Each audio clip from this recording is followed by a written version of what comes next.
Sudhakar Panicker, Shaurya Chakra, Indian Air Force retired.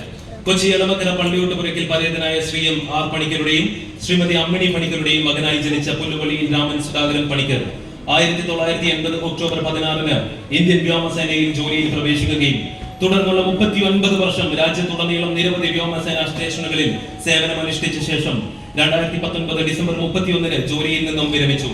Andaman ഐലൻഡുകളിൽ Car Nicobar air force സ്റ്റേഷനിൽ സേവനമനുഷ്ഠിക്കവേ 2004 December 26 ഇന്ത്യയുടെ ചരിത്രത്തിലെ തന്നെ ഏറ്റവും വിനാശകരമായ പ്രകൃതി ദുരന്തങ്ങളിൽ ഒന്നായ സുനാമി തിരമാലകൾ നിക്കോബാർ ദ്വീപിനെ ആഞ്ഞടിച്ചപ്പോൾ തിരമാലയിൽ ഒഴുക്കിൽപ്പെട്ട മലക്കൊമ്പിൽ തൂങ്ങിക്കിടന്ന സുധാകരന് ഏകദേശം 1 മണിക്കൂറിന് ശേഷമാണ് സുരക്ഷിത സ്ഥാനത്തെത്താൻ കഴിഞ്ഞത്.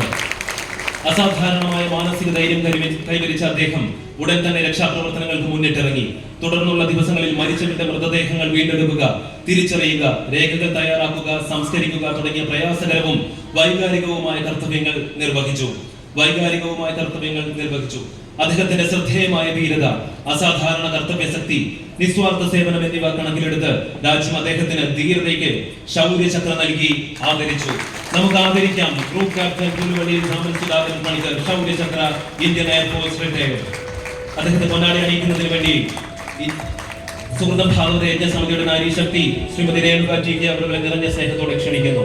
ഒപ്പം മെമന്റോ നൽകി ആദരിക്കുന്നതിന് വേണ്ടി സംഭവിച്ച സ്വാമിജി ഉദിച്ചേതനയച്ച് അവർ